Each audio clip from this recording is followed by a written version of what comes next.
Okay. Hello, everybody, and welcome back to the Building Doctor Show. I'm your host, Jens Johansson, and I'm glad to see you here to learn about your buildings and communities with us today. Today, we're going to be diving into something that I know lot of you have already experienced or will experience at some point in time. We're talking about the rabble rousers and how these faction groups can kind of cost you a lot of money and caused some problems. And so we're going to get into that. So every, and we want to be clear, every community has passionate residents, and that's a really good thing. People who care about where they live are the backbone of a healthy HOA. But there's a difference between a concerned resident asking tough questions and someone who's there to create chaos, spread misinformation, and derail the process. So in today's episode, we're going to walk through some of that stuff, some real stories, real scenarios, and discuss some solutions with you. And if turmoil has already hit your community, we've got some solutions for you too. So remember, this show is only for educational content. We're not giving legal, engineering, or financial advice. So let's get into it. And let's make sure our music is turned off there. No, still did it. All right, today's agenda, we're going to define what a rabble rouser is. We're going to talk about fair and unfair activities or actions that are taken. We're going to talk through some stories and scenarios and even frequencies that we've seen this. We've seen this once, or we see this once a month.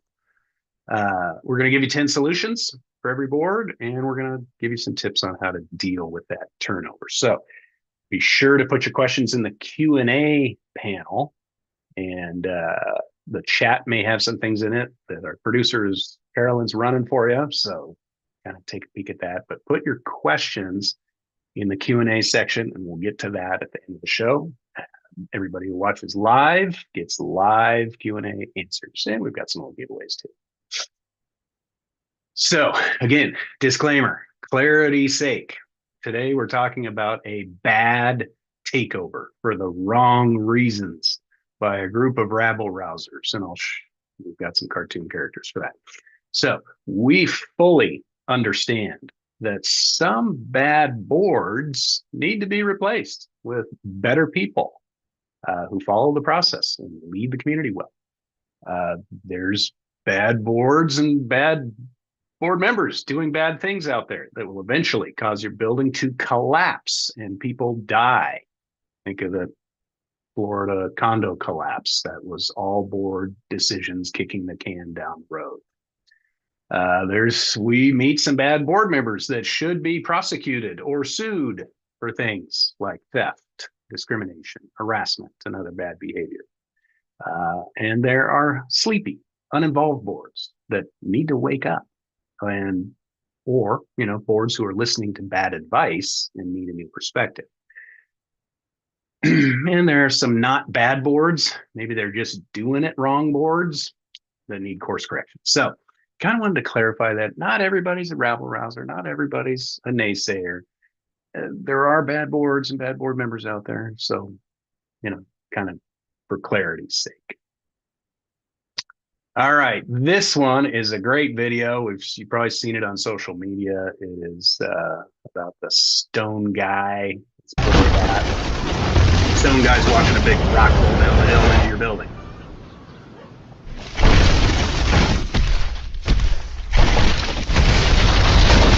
Trying everything he can to stop it from hitting your building.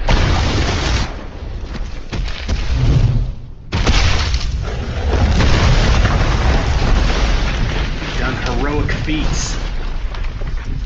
Tips over the steeple. And then everybody starts shooting at him.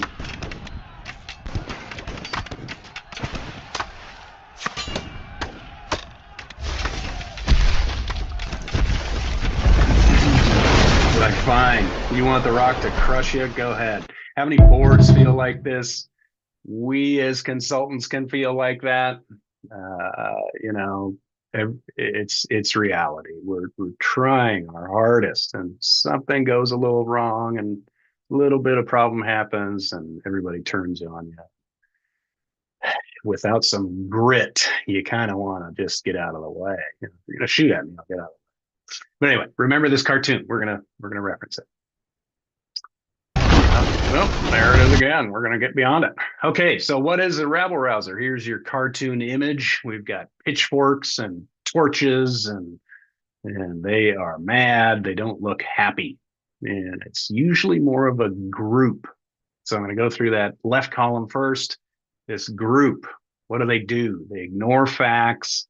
They spread information, misinformation. They resort quickly to name calling and personal attacks. They kind of operate in the shadows and backstab. They use rage to create confusion and kind of buffalo their way through things by being angry and loud. They're deceitful about motives. What are they really trying to achieve here? Um, they're unreasonable. No outcome will ever satisfy them. And it's really an us versus them. It's us, the rabble rousers, us good, them bad. So the existing board or any of the community, as opposed to that concerned resident. They ask questions based on facts. They propose reasonable alternatives. What about this? What if we just did a targeted repair? What if we did the roofs this year and the decks next year? They seek second opinions professionally. Here's what that means.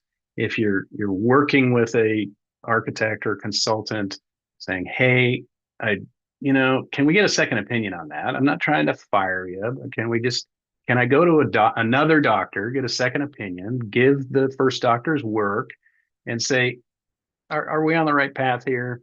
Yeah, you are. You're on the right path. And we're not trying to change team members. We're just, let's get a second opinion. They can express disagreement respectfully, engages in difficult conversations fairly. Nobody likes to talk about a big repair project or a big assessment, but we need to have this difficult conversation. We need to work through it. Transparent and upfront about their concerns. Hey, obviously my building's leaking and it needs some work. Let's figure this out. And wrestling with the problem is good. And so let's take that to fair and unfair actions. So that left column, fair game, using reasonable legal measures. And what do I mean by that? Your governing documents are your rule book on how to run your association and what to do when you need to do something. And sometimes good boards need to be, hey, we're going to sue the board for not doing what they're supposed to be doing. So that's reasonable legal measures. Difficult conversations are fair. Seeking different opinions are fair. Getting independent second opinions fair. Not fair, again, with that legal concept, the idea of lawfare, using legal measures to delay, interrupt, just cause a whole bunch of nonsense. And things like backstabbing and name calling, deceit and hidden agendas, ignoring documented facts, personal attacks on the group. So you can kind of start, is this a difficult topic to talk about? And are we doing it fairly? Yeah, okay. Nobody likes a big assessment. I get it. But here's how we process through this. So here's some scenarios to help identify, do I have a group of rabble rousers that, kind of growing in my community? So it's usually a group. We see 5 to 10 people. There's this group forming. They're becoming a faction or splinter of the HOA. Again, it's 5% of the people. The other 90% are kind of on board, but we've got this angry crowd over here. They usually have kind of several leaders. Everybody's throwing stones. Everybody's being unreasonable. A lot of emotion versus fact. And eventually one leader emerges as a spokesperson, either willfully or kicking and screaming. But again, character attacks and fact discussions versus fact discussions. So their messaging is that the current board is lying, doing nothing, financially taking kickbacks, leading us all off a cliff, we're going to die, this type of thing. And it's like, really? I mean, 0.01% chance this stuff actually happens, and you think our board is all rotten and they're doing just crazy stuff, we can look into some of that. But wow. So resistance and secrets versus debate and openness. So this is whole other Slack channels dedicated to plotting things, and whole other email chains and secret meetings, and you're not invited to this, and you can come but you can't say anything. Okay, where did the democratic process go here? And we don't believe in our bylaws, we're going to make our own. It's like, wow, you guys are kind of crazy out here. So kind of their ultimate solution is to overthrow the board and fire the entire team. And what I mean by everyone involved, the board, the manager, the HOA attorney, the consultant or the architect, the contractor, start over. So those sorts of things, we'll get into this a little bit, but hey, some of these team members do need to be replaced if they're dropping the ball a little bit, but it's not all of them. It's not starting all over. It's not throwing the baby out with the bathwater. And kind of remember that board recall votes are usually described in the governing documents, and they're legitimate. They're fair, but they might take a higher vote percentage. It might be 67%. It might be 90%. And so this 5% of the faction that's kind of driving the 90% of the HOA, can they even get that done? And so you start seeing the craziness involved there. Okay, so stories. We get this first one, disband the entire condo. We're tired of being a condo. We're tired of, our bylaws they don't apply to me. Our governing documents don't apply. It's crazy. Let's just disband the entire condo and become single family homes on this happy plot of land, and we'll be fine. Okay. That's talked a lot, but then when you start getting into the details, it's very rarely done. I've been in this condo helping boards business for 25 plus years, seen it done twice. And here's the problem. So we've got 13 buildings on this nice 10-acre property. We've got a pool and a clubhouse. We've got all this landscaping. We've got street lights. We've got all sorts of things. And when we start thinking about how do I just become responsible for my own building, but I'm in a 6-unit building, or maybe I have units above me. So then who owns the pool? Who pays for the landscaping? Who mows the lawn? Do I just mow the strip out in front of me? So you can start seeing real fast some of the problems here. Maintenance and repairs. I live on the first floor. Do I have to repair the roof? That covers the third floor. And just think about your property deeds. You're part of a community. You own 3% of the common area, and that's what you pay your taxes on. But now we need to change the property deeds to say, I own this much of the grass and this much of the pool and this much of the barbecue, stand out there, or clubhouse. And so really, it's really chaotic. And there's common elements or HOA elements that have to be unwrapped. And there's personal property elements that have to be unwrapped and changed and reconfigured. You can do it to a certain extent, depending on your property, but you still have just building and properties realities. Do you have one water meter and your water is divided by everybody? No, I need everybody to have a water meter. Everybody have electric meter, gas meter, just on and on, cable, all this stuff. Of the two that I've seen do it, they have slinked back and reformed back to where they were. It was too much. It was hundreds of thousands of dollars in legal fees, a year and a half of wrangling and sorting it out. I pay your property taxes. Your property taxes, am I this? No, on that, because I've done this. Now I got to forget. Just a disaster. So while it sounds fun to say, we don't want to be a condo anymore. Okay. It's a real pain in the neck. So be aware of that one. Overthrowing the board. Okay. We see this once a month. And here the problem here that the rabble rousers are trying to solve is there's this immediate goal to prevent this assessment or prevent the project from happening, and it's really not running the community better. And so these rabble rousers usually run out of steam.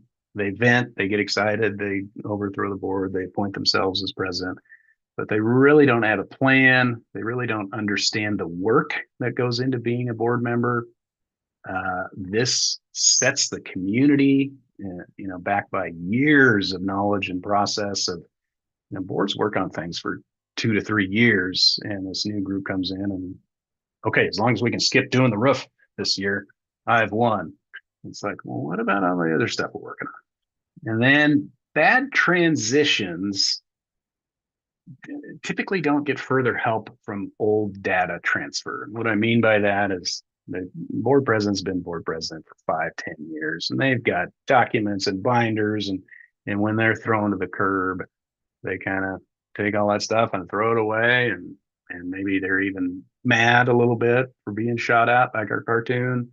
Maybe they don't want to participate in that. This team, has it's kind of a lot of chaos on this rabble rouser thing. They haven't put down their pitchforks yet. They're stabbing each other with them. So it gets chaotic. So we need well-intentioned people to run boards, and when bad-intentioned people replace them, you have problems. But overthrowing the board's happening more and more.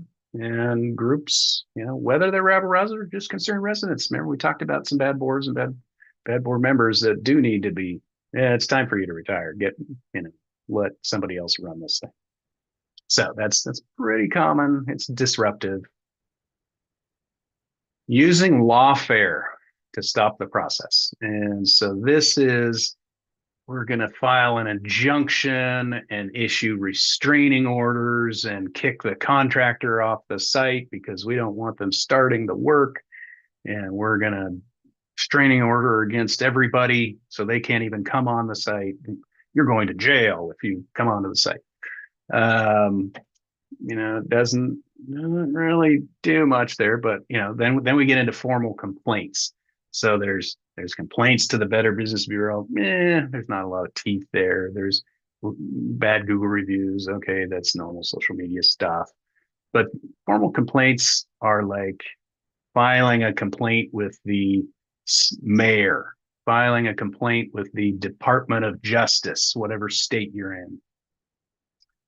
Suing, kind of meritless lawsuit. Anybody can sue anybody. And it starts this process of, well, now I have to call an attorney. So now we get additional and unnecessary money spent with attorneys and time spent supporting that the board was acting correctly, justifying the position we're in, because, hey, when the, state district attorney at the Department of Justice calls and says, hey, I got this complaint. What's going on down there? I want an answer here to make sure there's nothing happening. Your manager's involved, your HOA attorney's involved, your board's involved, kind of gathering all the documents. No, this is a meritless lawsuit. Here's what we're doing. And they go, okay, no problem. But you still had to respond. Same with the mayor, same with any kind of political figure. What's going on down there? So this time is cost and delay. And they get excited about it.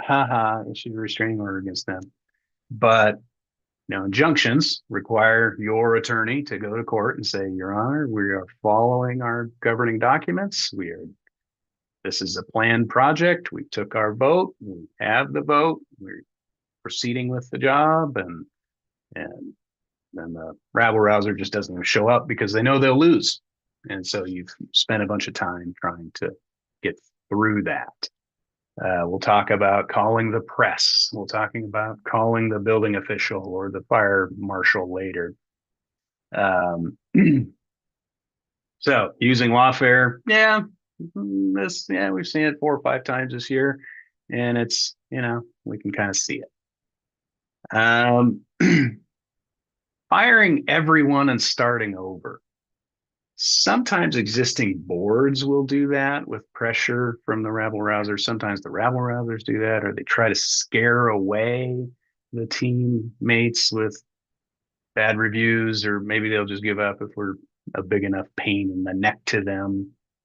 But the problem with firing the entire team is you're going to lose, again, that brain trust of information. Getting new parties up to speed, getting a new contractor up to speed. First guy's done all their estimates, they've done all their pricing, they've talked to all their subs.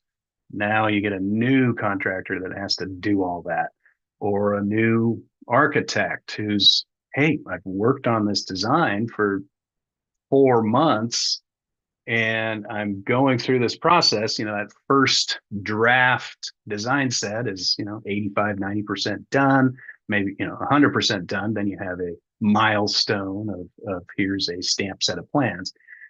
But if you fire that designer at 60%, they don't have a complete set to give you. And that's frustrating because it's like, we've put in all this time, but we have just we haven't quite compiled it yet. And so you're losing that 60% of the work that they've done, or you've paid it at 60%, but they have nothing to give you when you make a quick decision and fire everybody. A new manager has to get up to speed. A new attorney has to get up to speed, whether they're looking at contracts or kind of getting things warmed up. New contractors getting up to speed is a real pain because they're like, I've got 13 buildings, 2 of them are done, 2 of them are half done, 2 of them are starting demo. Now you want me to come in and I don't want to build on somebody else's work. I'm not going to get, I'm not comfortable offering a warranty on half the building was repaired by somebody you fired and half the building was repaired by me. Another, banks and insurance companies now are really getting involved in this. If you're getting any kind of HOA loan, or if you're getting any kind of, the insurance companies now are saying, good, you're finally fixing things. Oh, wait a second. You've just canceled the entire project and fired everybody. Wait a minute. I'm pulling my loan. I'm not going to renew you for your insurance next year. Good luck. And, so those records go on. The new bank says, oh, why did the old bank pull their loan? Oh, you're one of those people. And same with the insurance company. Why did the first insurance company go away? Oh, I can see what they did. Okay. All right. So careful about that. Now, let's talk about changing canoes midstream. So remember I said you got 5 parties on the team, maybe one needs to go. And that's normal. Or it's not, shouldn't be normal, but it's understandable, but not everybody. So changing canoes midstream. This is reasonable, but do it at logical portages where I bring the canoe into the beach and we unpack it and carry it over the dam and we put it back in the next piece of water and keep going. So as opposed to midstream where everybody's balancing and somebody falls over and all your gear spills out. So do it at milestones. So, in the contractor example, first contractor did buildings 1 and 2, and we're going to stop him at, 1 and 2. We're not going to let him start on 3. We're going to let that contractor go for whatever reason. We're going to get a new contractor and say, go from buildings 3 to 13. And okay, we have 2 warranties to deal with. We have 2, we'll have some pricing differences, but we won't have this cross contamination of work product. Or same with the architect. Like I said before, let the architect get done. Let them give you a set of plans that you paid for and we're all good. Now, if I'm unhappy with the architect, I can get rid of them. I still have their plans. I can still use their plans. It's my work product. I can submit them to permit and we can, if we need another consultant to watch the work, great. We can say, here's a completed set of plans from architect A, your architect B, just verify the work's done per plan and be done. So think about the rashness of firing everybody just because it's, May. Saying, well, let's let these guys kind of finish up, or let's slow their work down and tell them something needs to get fixed here. Back to this lawfare stuff. Libel and slander lawsuits are real. So these rabble rousers are lying. It's one thing to be angry. It's another thing to spread lies. So libel and slander are real and expensive and usually not covered under board D&O policies. So, and be careful what you're posting online. Be careful what you're sending emails about. If you're defaming someone or lying about someone, spreading untruth, you can get some backlash on that. And in today's technology, we can find your funny email or your funny social media disguise. It's very easy. We can search your social profiles and find your videos and photos you post online. A quick search of property owner documents. We can see you don't even own there. You're a tenant. You don't even live there, and so on. So be careful. There's public data out there. And so you think you're doing it in your funny alias. We can find that. So just take the high road. That's that fair, unfair behavior. And so you'll kind of see that out there kind of mixed up in all this. All right. There's four different types of people that can be kind of problems. One is the budget resistor who just, kind of says, I don't care about my community or my investment. I don't care about the mold. I used to make penicillin. That is an exact quote. I'll be dead before this project is done, so I don't want to spend the money. I don't buy green bananas. I'm going out of here feet first. I mean, all these quotes we've heard. And so they're just like, no, we're not spending money. Now, that can be a reasonable discussion, or it can be kind of a naysayer or rabble rousers viewpoint. Okay, the unofficial power broker. This one's typically the spokesman or the leader of the gang. They're not on the board, but they act like they are. They form these shadow committees. They recruit the loudest voices. They try to buddy up with the board. Then they turn on them when they don't get their way. You'll see some. They get their own things done or their pet projects done here, but nothing else. They're the Googler, the chat LLM. They look up everything and consider themselves an expert. And we're going through that shift right now. Just because you read it online doesn't mean it's correct. So then we get the board infiltrator. They organize an uprising to overthrow the existing board after they get elected. They use the position to serve personal interests. Really weird. Their building or their unit gets fixed first. But the other ones don't get fixed, and all of a sudden they're selling. And look at my building; it's all done. And don't worry about these other ones; you'll be fine.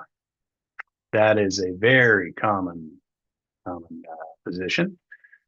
They even try to stop or undo the project, and this gets back to that restraining order and firing the entire team, and just make it like it never happened. And we'll never have these issues, and let's destroy all those meeting minutes and get rid of all those documents that show we have problems that we need to fix. Kind of manipulating there, right? And the escalators. So they want to call the press, the politicians, and even the police because things didn't go their way. So they kind of flash in the pan, and the police show up and they go, "What's the problem?" Well, somebody was insulted. You're like, "Oh, okay. Well, call me when there's a crime." But this person caused a bunch of problems. All right. So here's the typical outcomes. And like I said, I've seen two of these in my entire life. I've seen these once a month. I've seen these all the time.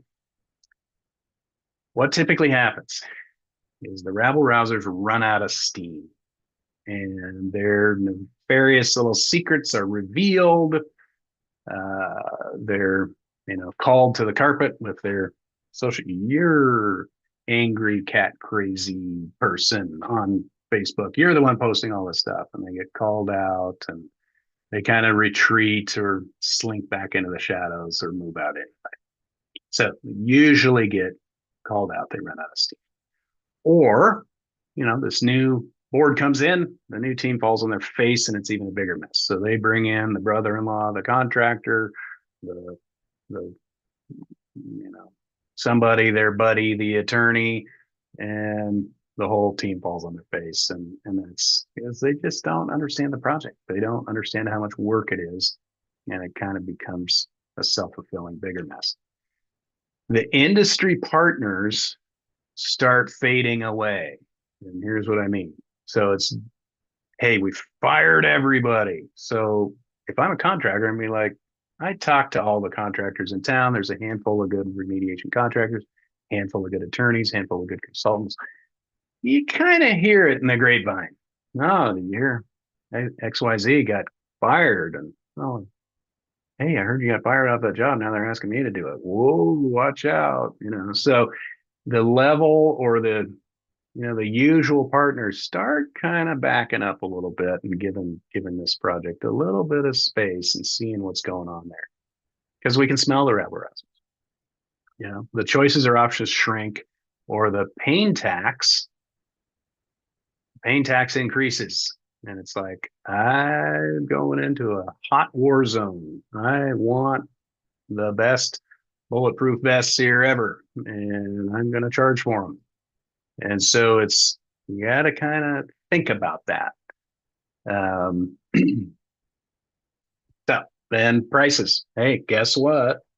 6 months later, the old board wanted $2 million to do this work, and the new board comes in 6 months later with new design, so they had to spend more money on that, and they come in with a $4 million. We've seen it 50% higher. And then the rest of the HOA is like, wait a second, it was 2 million 6 months ago, and you guys promised me the world if I voted for you, and now it's twice as much. You guys don't know what you're doing. Nefarious contractors can actually drive some of this stuff. They get in there and they start whispering, you don't need a permit, you don't need a lawyer or an architect. I can do everything for you. So you got to be careful who you're listening to. Why? You got to ask yourself why. Why does the nefarious contractor not need you to have an attorney? Well, your attorney is reviewing their contract and making sure it's fair-sided. It's not his side or your side. It's reasonable and it's a good contract. What's your architect doing to the contractor? Well, they're going to be watching the contractor, make sure the contractor does a good job and follows the design, doesn't cut corners, doesn't skip steps, and we'll tell them, hey, tear that back off. It's done wrong. Ooh, so the contractor doesn't want that either. They don't want a good architect or a good manager holding them accountable. Hey, you said you'd be done in 6 months and it's 8. What's going on? So sometimes there's some game playing there. So be careful of that. But the typical outcome is this big, painful process that's emotional and money and time falls on its face. And we help you get that corrected. So here's 10 strategies to get ahead of the chaos. And maybe you see it happening, maybe you've heard about it, maybe it's currently 70% done, but we got to have board alignment. And this is, sometimes you need third party, help with this, but what do we have to do by the governing documents? What's the real problem we're facing here? What are the best solutions? Maybe good, better, best. Have we priced them all? Are we looking at it? Are we understanding kind of a 5-year timeline? Are we figuring this out? And is the entire board on the same page? So when we take turns getting attacked, there's 5 of us and we're speaking consistently and we're in this together. We've got board alignment. Second thing is communicate. That's one of my soapboxes there, but that's letting everybody know, here's what's going on. And here's how we're doing this. Present all the options with pricing. like as previously said, here's the good, better, best. Here's a targeted fix. Here's a complete fix. Here's the pros and cons to each one of these. And there's more cons in a targeted fix, but it's good enough for us for the next 5 years. And so you're kind of putting things through a matrix, but you've priced them up. And maybe you spend a little bit more time with a good 3 options, good, better, best, and maybe 3 prices. And okay. And then you put that to the association for a vote and say, you guys picked, the good option. And that's fine. That's what we're here to do. Know your budget and financial picture of the community. That's your reserve studies. That's your project budget. Understand the numbers. We either can afford this or we can't. If we can't afford it, we can get loans to help us with this. We can do some things to help strategize how we pay for this. And it's not just falling off a cliff, right? Okay, follow the advice of professionals. Have your manager, have your HOA attorney, have your consultant talking to you, and you're listening to them, and you're challenging them and posing good questions to them, and they're coming back with different options, different solutions. So you've really vetted it out, and the HOA can understand that you've gone through several scenarios, and you're doing a good job. Then inviting feedback and alternatives, and let residents be heard. Hey, here's what we're doing. Here's how we're doing it. If you guys got a better idea, we're all for it. That's also, and I'll talk a little bit about that. There's also experts within your community that just aren't on the board. Board decision is 85% kind of just running a community. 10 to 15%, we get these big surprises and these big problems. And so you'll find architects and contractors and good leaders in your community. And if you just ask, hey, I don't need you to be on the board for 3 years, but would you join our committee to help get us through this process? So you'll find some internal stuff. Obviously, your HOA attorney involved to make sure you're following the steps. So if you did get challenged or sued or called out by the district attorney, hey, your attorney can write a nice little letter that says, hey, we're following it to a T. Running those organized meetings using Robert's rules and keep good records. There is a $7 handbook on Robert's Rules of Order. It's condensed on Amazon. Buy it for every board member. And it's just very simple how to run a controlled meeting and eliminate the chaos. Slow down when you need to, but stay the course. So what I mean by that is, here's our alignment, here's our vision. There's no rush unless there's a structural or safety issue. And okay, for us, we just need a little bit more time. We need another working session. We need another town hall. We need another kind of to feel better about this. So just tap the brakes a little bit. Don't forget about the project, but say, we were going to bring it to a vote in 3 months. We're going to give you 4 months, 5 months, because we really want to vet this out.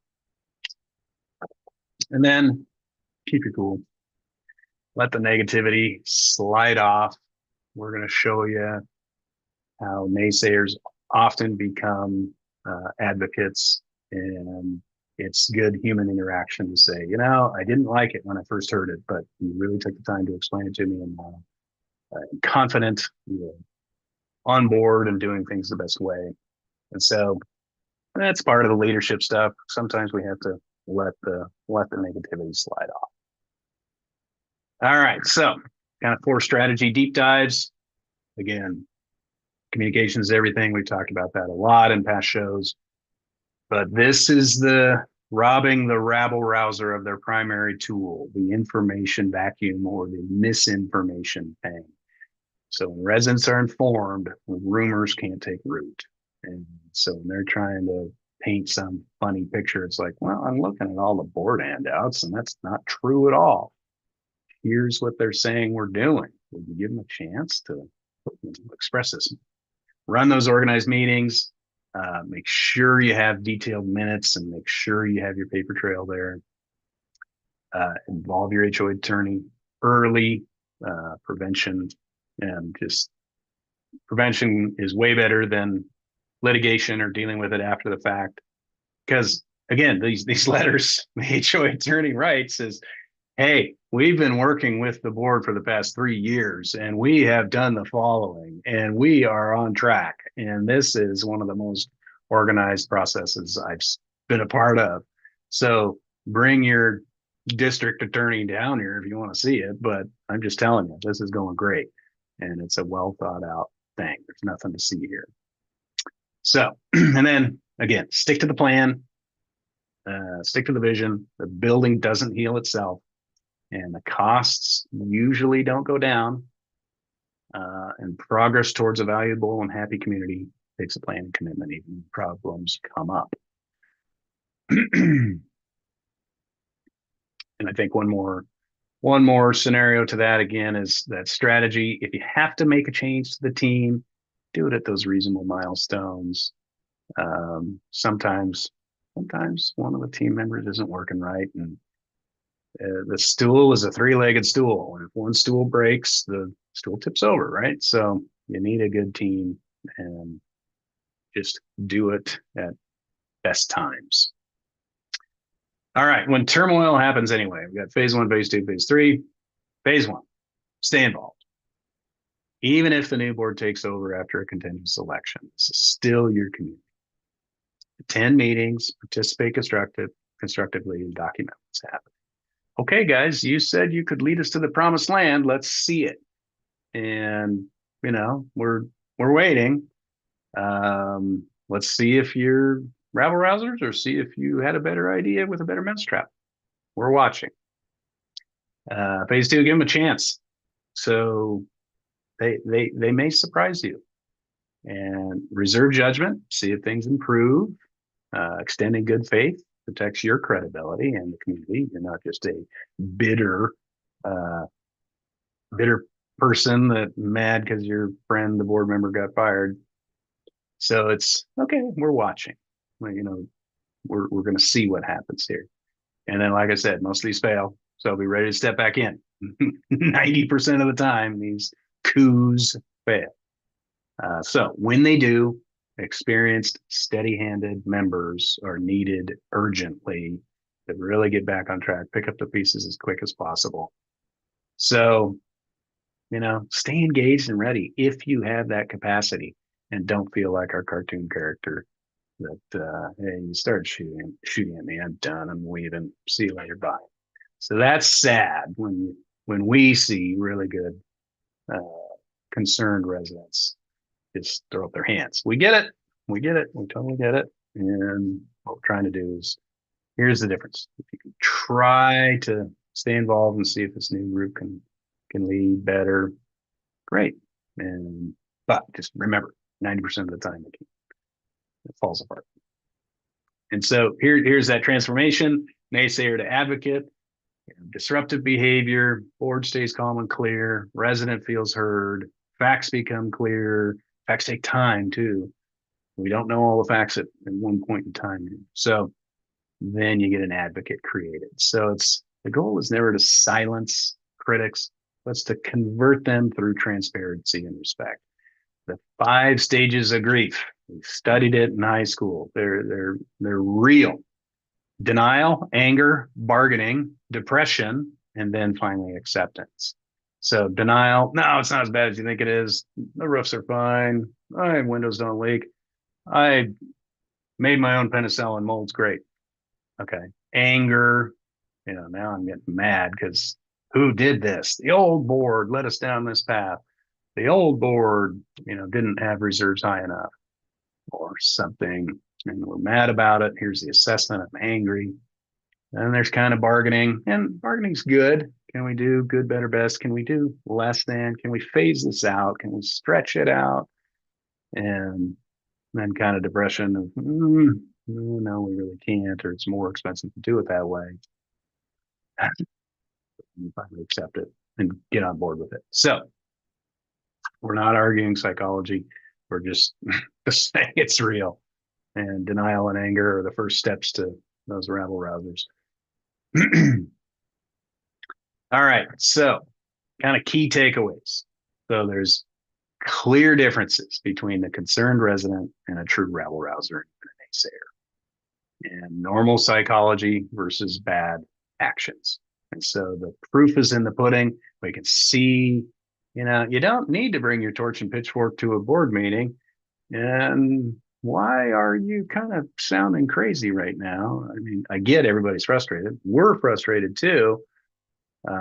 We're all in this together. I'm your neighbor. I'm paying this assessment just like you are.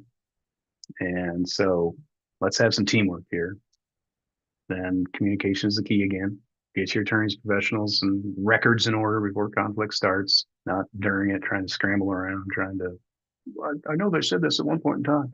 Didn't we have that vote on that? Oh, nobody wrote those meeting minutes down. So just follow the process. Do what you're supposed to do. And then just remember these coups, 90% of them fail. So stay involved, stay ready. Your community needs steady hands and good intentions. So hopefully that answered lots of questions, but now we can get into some question about it. So again, some advice on rabble rousers and more stories we can talk about. If you want to, for those of you who like to type, https://learn.j2consults.com/consultant on call, or you can just scan that QR code that's on the screen and that'll take you to a scheduler and we can talk about that. So let's start with the Q&As where we put out our show 2 weeks ahead of time. Here's what we're talking about, and we'll start getting some questions. And so we've already gotten a couple questions on this. So we'll jump into that. But if you have a pending question, type it in the Q&A. Let's talk about it. Everybody learns from everybody's questions. So first question submitted earlier. How do you protect your board members personally when things get legal? And super easy answer. Make sure your board has D&O insurance. That's directors and officers insurance. It's cheap. It protects the board and board members when they're acting in a business reasonable sense, following the governing documents and heeding reasonable advice from professionals.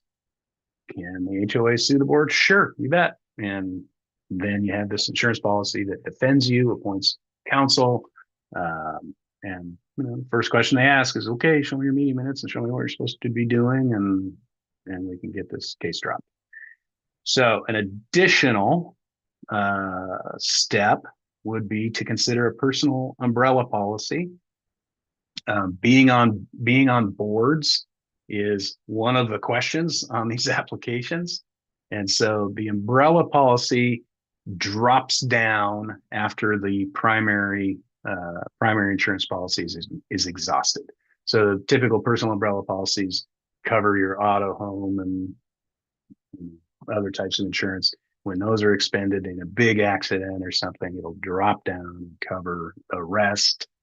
And so it's being on boards, we find that board members are often the type of people who enjoy the process and the management and the leadership and the vision. So they're condo board members, they're church board members, they're little league board members. They're on lots of boards. They understand how boards work. And so if you're one of those, get an umbrella policy, tell in the application, be honest and say, yeah, I'm on my condo board. You can get $1 million or $2 million worth of coverage for $200 a year. So it's a very cheap insurance policy, and it's great. But D&O is the way to go. Okay, so I am a board member. How should I communicate a big assessment to residents without causing a panic? Yes, we've had other shows on this. I would say, maintenance and repairs are routine, and your reserve study should contemplate and plan for those.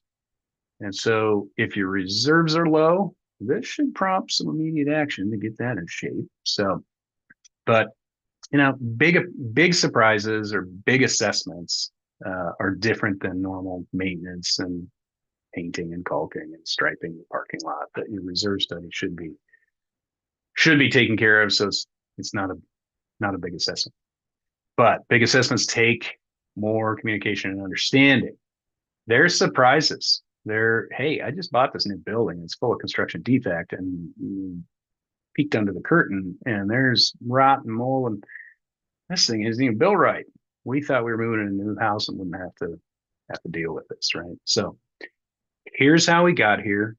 Here's what we found. We're all in this together.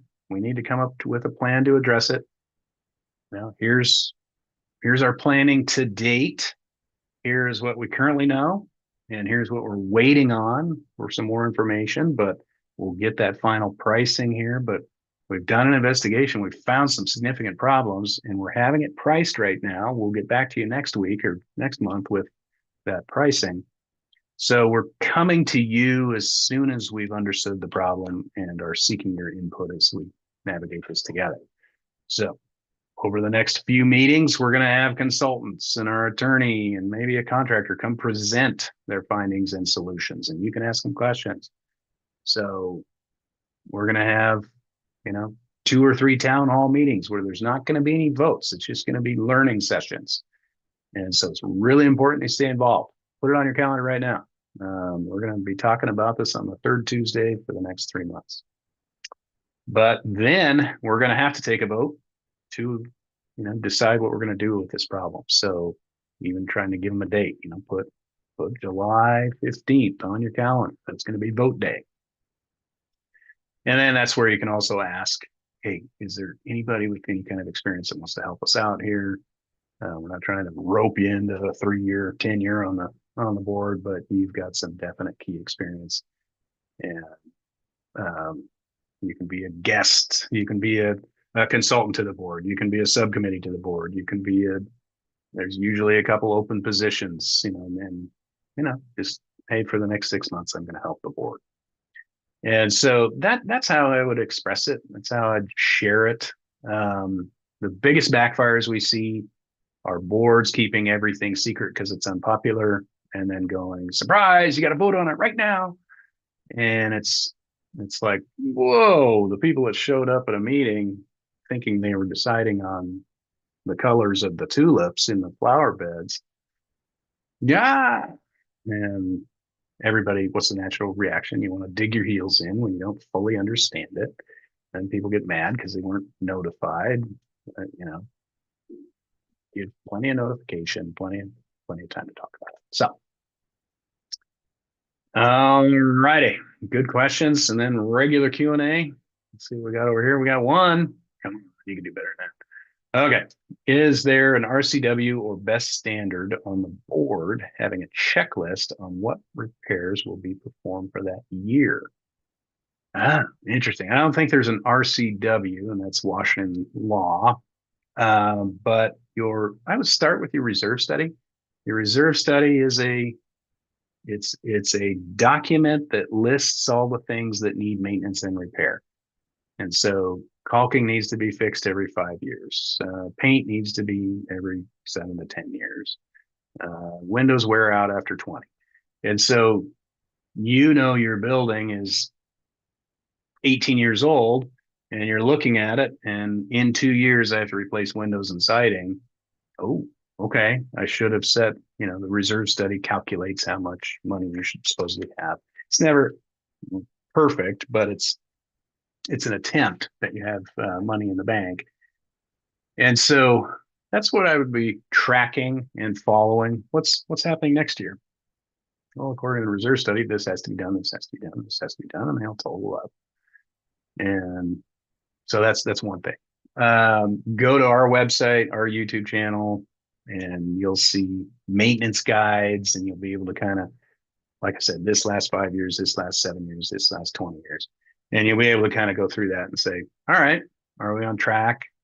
Just because we say something lasts 20 years doesn't mean you won't get 25 out of it, but you want to look at it and you want to make sure that it's performing correctly. And hey, I get extra life out of it. Or I was aiming for 20 and it's at 16 years and we need to fix it now. So those are tools that you can keep track of and how to use what repairs should be performed that year.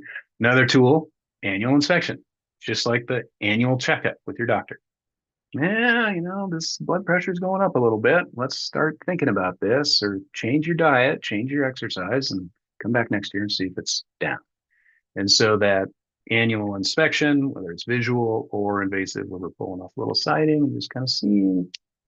But we'll come to your property, we'll look around, we'll say, this looks good, this doesn't look good. Here's what I would do if I were you to make this, perform better. Or here's a bigger problem we're finding. Let's get on top of this now, keep it small, or nip it, when it's small, and it won't be as expensive. If we let this go, it's just going to be a disaster. So yeah, and that's the perfect example for reach out to us and we'll talk to you about checklists and maybe even Carolyn can put something in the chat there.